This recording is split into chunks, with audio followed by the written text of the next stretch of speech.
AnimaFac, le réseau des associations étudiantes, participe à la Semaine de l'Esprit d'entreprendre organisée par Pépite France, dont la mission est d'accompagner les étudiants et étudiantes entrepreneurs dans le développement de leurs projets. Pour cet événement, AnimaFac a choisi de mettre en avant la diversité des actions des associations de son réseau afin de donner envie aux étudiants et étudiantes de se lancer dans le montage de projets associatifs.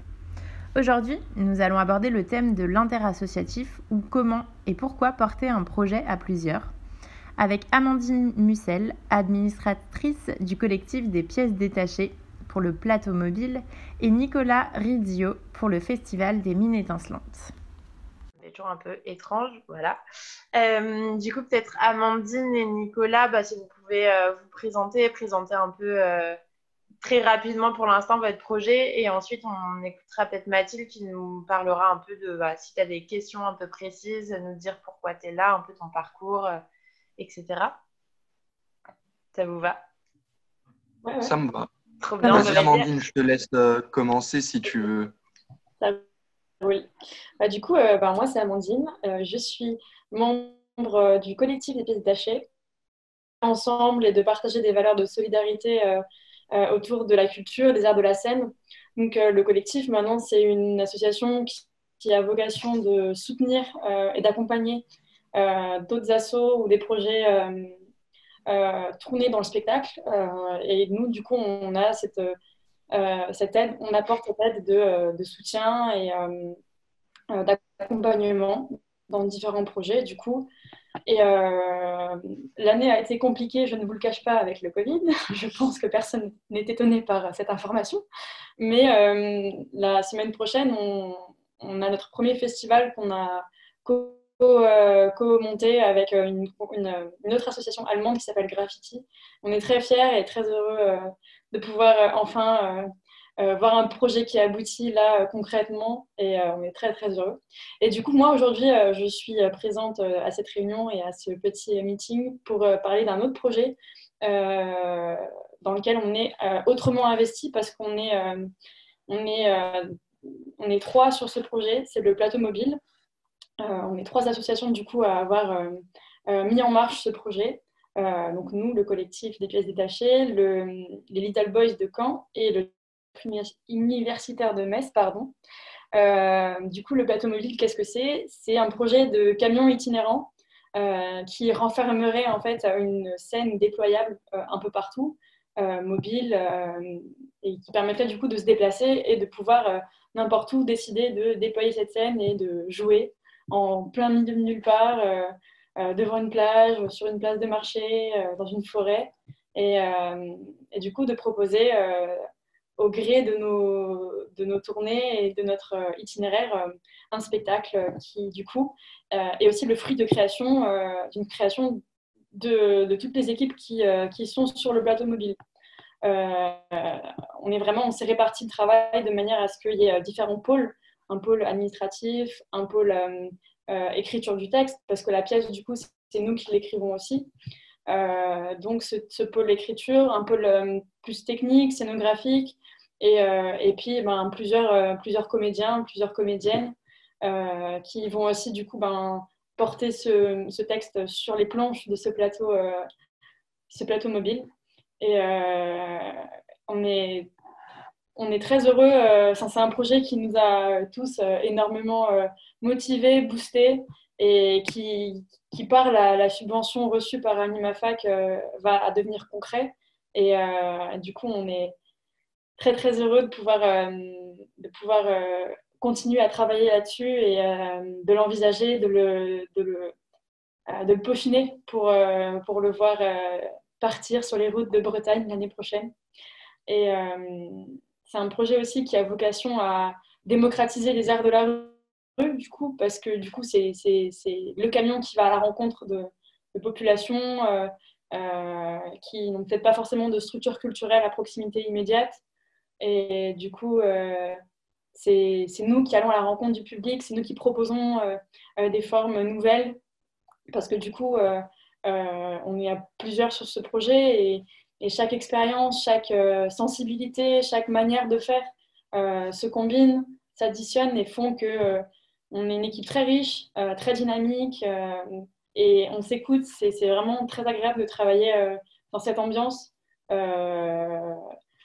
Les difficultés qu'on a pu rencontrer cette année, sans surprise, ça a été de ne pas pouvoir avoir de perspective sur comment allait pouvoir se passer la suite du projet, de ne pas savoir si ça allait vraiment pouvoir se faire à cause de l'évolution de l'ambiance sanitaire et tout ça.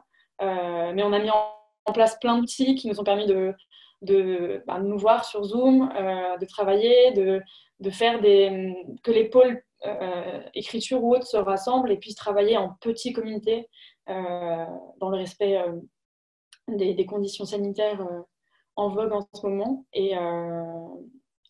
Et donc voilà, nos valeurs communes de solidarité, de faire ensemble et de diffuser une culture qui se veut accessible à tous, accessible au plus grand nombre et modulable, adaptable. Et c'est ce qu'on veut porter dans notre collectif et dans le plateau mobile. Et on est très heureux de porter ce projet et de le faire circuler bientôt. Trop bien. Bah, merci beaucoup, Amandine. J'adore parce qu'il y a des étoiles dans tes yeux quand tu parles de tous ces projets. Trop bien. Et Nicolas, si tu veux prendre la suite pour présenter un peu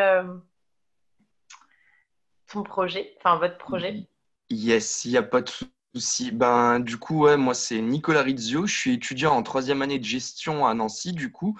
Et je suis dans la vie associative depuis maintenant un peu plus de 5 ans, du coup. J'ai pu rentrer, en fait, si vous voulez, parce que les premières équipes que j'ai pu avoir dans l'associative, ben, c'est encore des équipes d'actualité, sauf avec d'autres associations, du coup. J'étais donc dans une association à la fin de mon lycée qui s'appelait l'Association pour la vie lycéenne et étudiante, donc dans laquelle on pouvait entrer en fait assez jeune avec une marge de manœuvre dans le sens où on faisait un festival de l'humour où il y avait des jeunes humoristes lycéens qui pouvaient monter sur scène de façon voilà à s'exprimer et c'était vraiment un beau projet du coup et c'est ça qui m'a un peu mis dans le bain. En plus de ça, j'ai eu la chance étant originaire moi d'une petite ville à la frontière franco-allemande donc où il se passe pas grand chose. J'ai eu la chance de pouvoir faire des balles de promo, des soirées du coup pour les lycéens à l'époque donc ça nous a déjà mis dans un certain bain, comme je le disais. Et donc, au fur et à mesure des années, on a continué de développer ça avec un aspect étudiant intéressant jusqu'en 2017, date à laquelle, du coup, avec les équipes que j'ai encore actuellement, notamment pour mon projet de festival, on s'est dit qu'on allait un peu prendre notre envol de notre côté.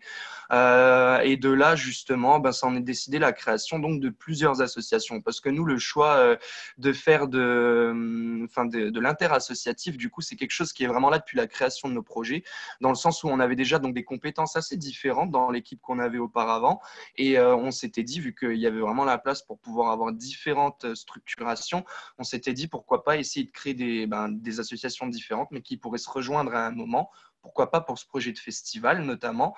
Et c'est de là que sont nés donc Venir et 20e étage production, qui sont vraiment les deux associations qui portent absolument le projet donc, du festival des mines étincelantes que vous pouvez voir juste ici. et donc, du coup, par rapport à ça, c'est une idée qui est réellement née en 2018 où on s'était dit donc que faire un festival dans le secteur donc, de la Lorraine et plus précisément là où je vous disais ma petite ville où il ne se passe pas grand-chose, on s'était dit ça peut être intéressant, il n'y a vraiment rien en termes de festival là-bas, pas grand-chose en termes d'événements tout court. Et en plus de ça, du coup, nous, on a une petite expérience aussi au sein de notre ancienne association où on a organisé plusieurs festivals dans des salles de concert sur Metz avec des têtes d'affiche aussi. Donc, on s'était dit, on peut, pourquoi pas passer le pas. Et de là, on a découvert, on le connaissait, mais on a vu que c'était possible.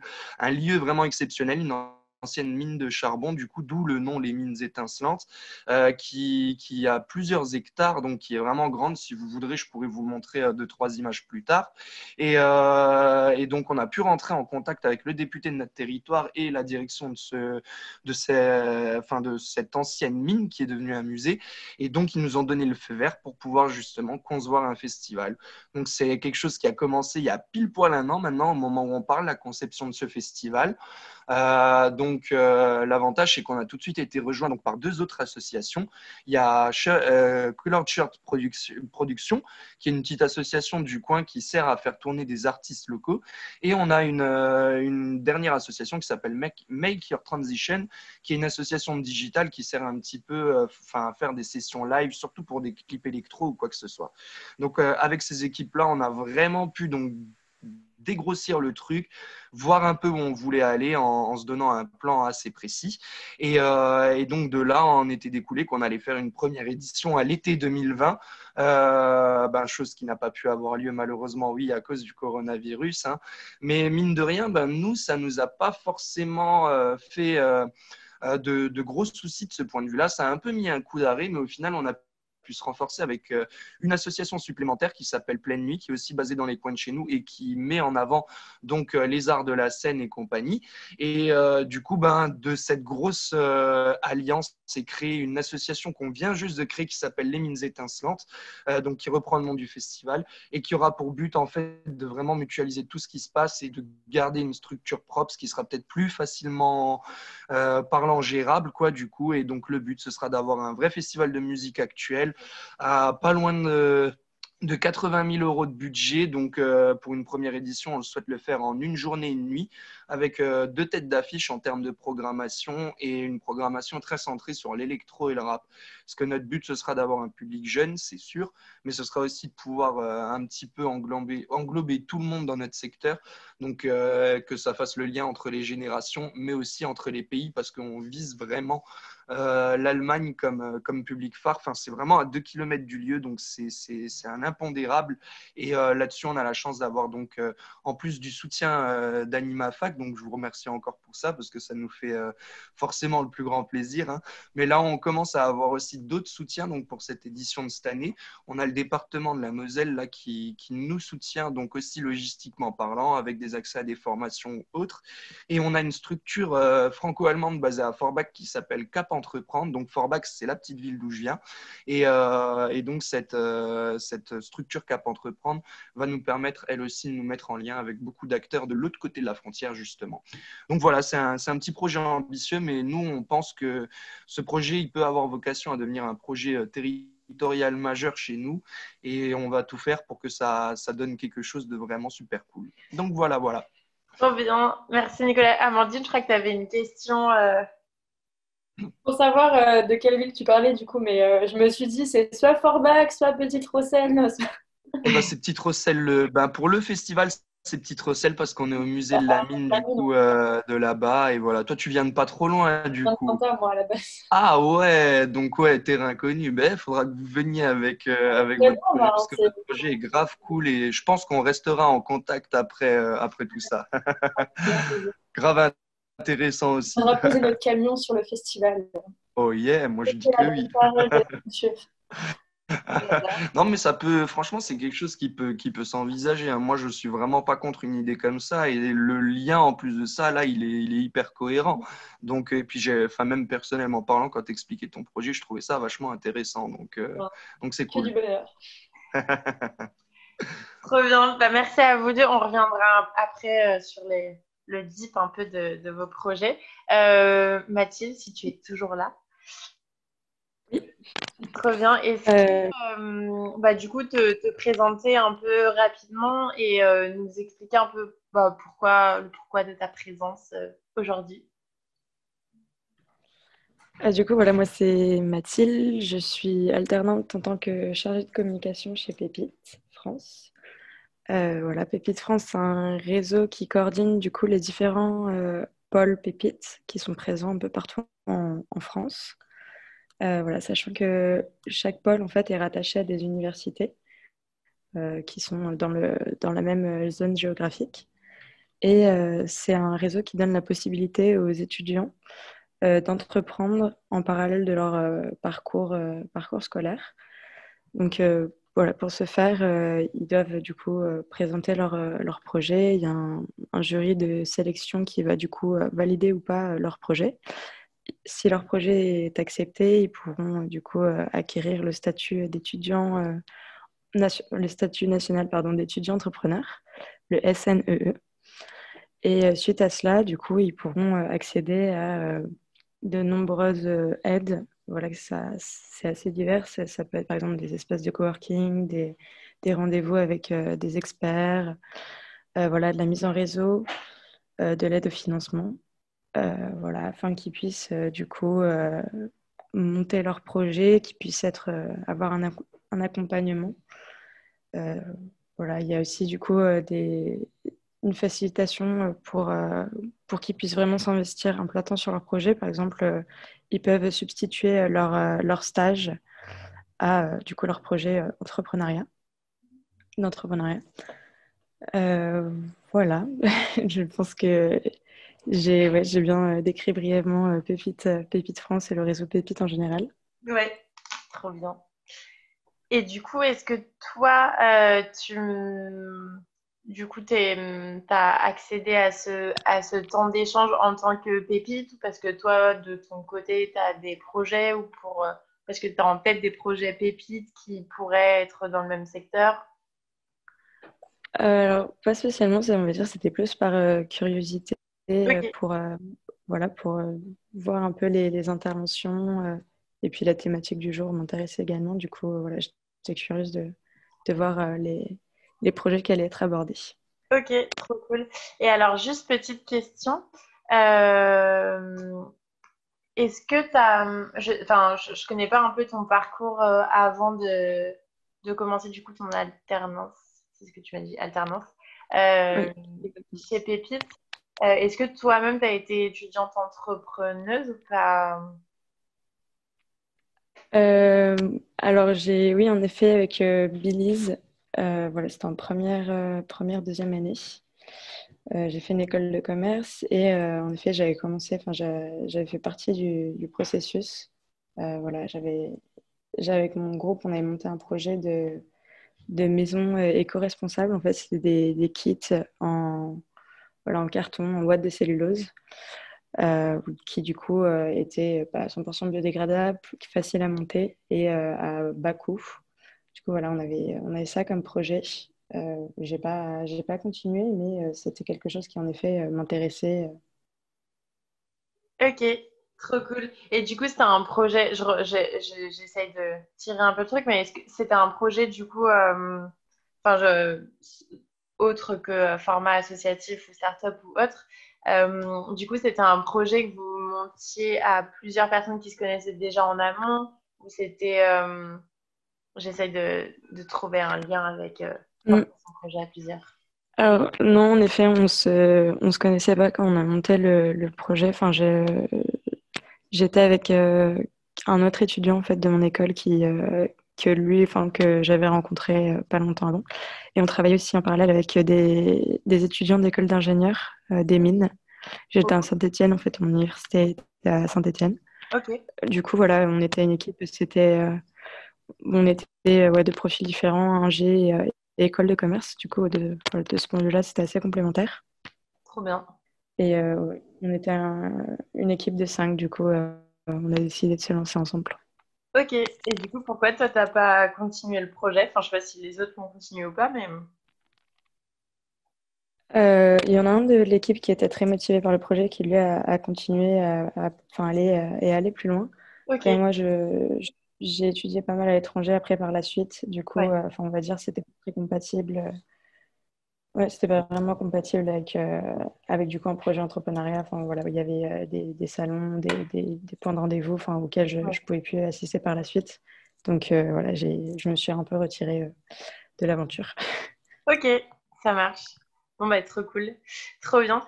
Moi, je voudrais revenir un peu rapidement, Amandine et Nicolas, sur du coup la façon dont vous avez pensé le projet en amont, enfin de ce que vous en avez dit pour l'instant. Amandine, j'ai l'impression que c'est des assos qui étaient déjà bien ancrés, qui se sont rassemblés ensemble. Nicolas, de ce que tu racontais, c'était plutôt des assos enfin, où vous avez créé ce collectif, où vous êtes splittés en différentes assos pour le collectif, c'est ça? Donc une dynamique C'est à peu près ça, ouais. Nos assos étaient préexistantes, en tout cas pour la totalité des assos, sur les 5, il y en a 4 qui existaient déjà. Et il y a juste l'association Pleine Nuit qui s'est créée courant 2020, du coup, pour pouvoir se joindre aussi au projet global. Et donc, on a créé vraiment une institution qui regroupe vraiment ces associations. Et euh, est-ce que c'est moi ou j'ai pas pu entendre ce que tu as dit, ça a bugué pendant quelques secondes. Ouais, non, en fait, du coup, j'étais en train de dire que ça buguait. Voilà, rien de... Ah, est-ce qu'il faut que je reprenne ou vous avez pu entendre ce que j'ai dit? Moi, j'ai tout entendu. Moi, je veux bien que tu reprennes juste les deux dernières phrases, parce que je pense que ça a bugué 30 secondes. Que du coup, ouais, on a vraiment bien mentionné, nous, dans les statuts donc, de l'Association des mines étincelantes, par exemple, donc, qui reprend vraiment le tout, que les 5 associations sont automatiquement membres, quoi, et que c'est composé de ces 5 associations-là qui ont aussi vraiment leur spécificité de leur côté tout le long de l'année. On est juste liés pour le projet, quoi. Ok, Donc voilà. mais du coup, c'est des assos qui font d'autres choses en parallèle et vous vous rassemblez uniquement pour ce projet-là?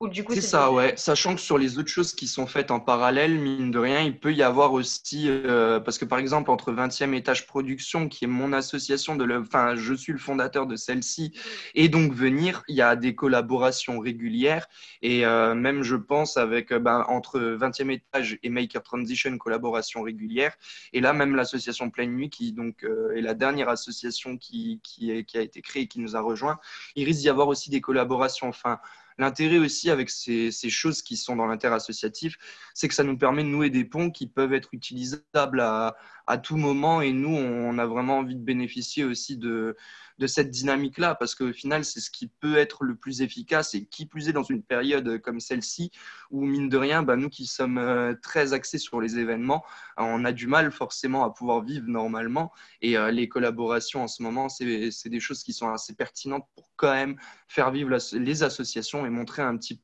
peu que, ok, ça va mal en général, mais nous, on est toujours là. Ok.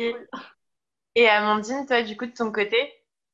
Nous, en fait, du coup, le projet du plateau mobile, il est un peu parti d'un fantasme à la base de ouais, ce serait incroyable d'avoir un camion et de paf, une scène, on sort et on joue n'importe où, ce serait incroyable. Et ce fantasme est devenu maintenant réalité. Et en fait, du coup, ce projet, quelques membres du collectif Pays Détaché, qui quand même a un gros noyau de membres qui viennent de Metz, eh bien, on parlait avec d'autres gens de Metz et des personnes qui se connaissaient de Caen. Et en fait, de ce fantasme partagé et élaboré à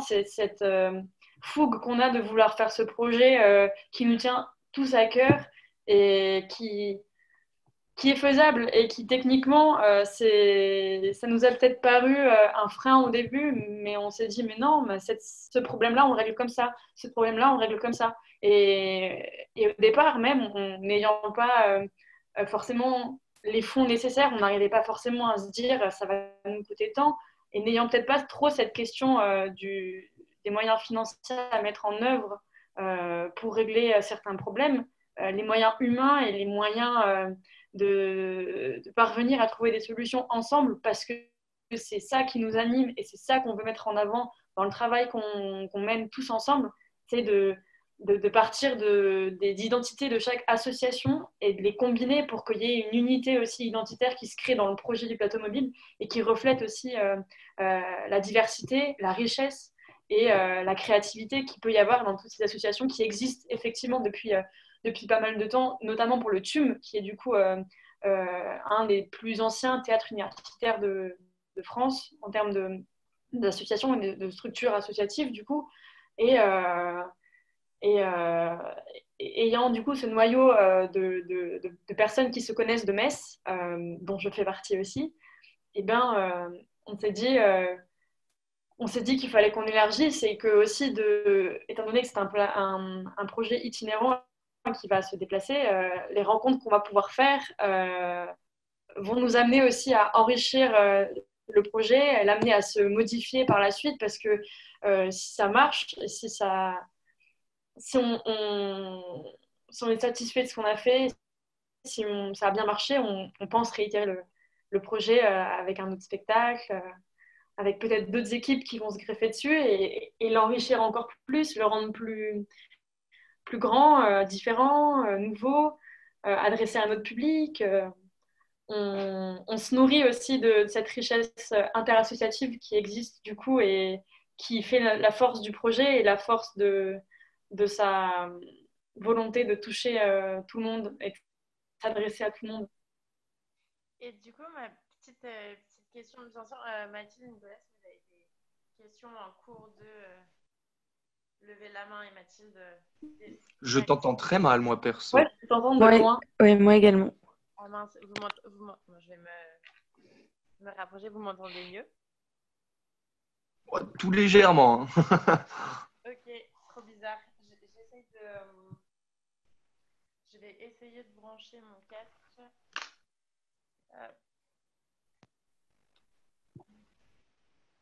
Attention, c'est équipé chez AnimaFac. Hein. Ah bah là, on t'entend plus du tout là. Est-ce que vous me réentendez? Oui. Ouais. Non, c'est moi qui vous entends plus maintenant. Un casse-tête. Ah.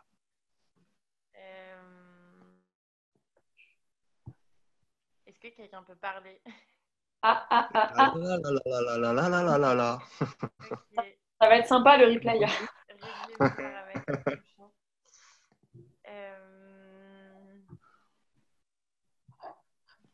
Je vous entends pas en fait. Bah, on parle pas là. Ah. Peut-être que je sais pas. Ouais, parce que moi, je t'entends toujours de loin aussi. Je quitte Par la contre, pour réunion Amandine, et je ça va, reviens je t'entends dedans. normalement. Mais j'espère que ça va pas la fermer Vas-y, pas de totalement. souci. Au pire, on rejoint.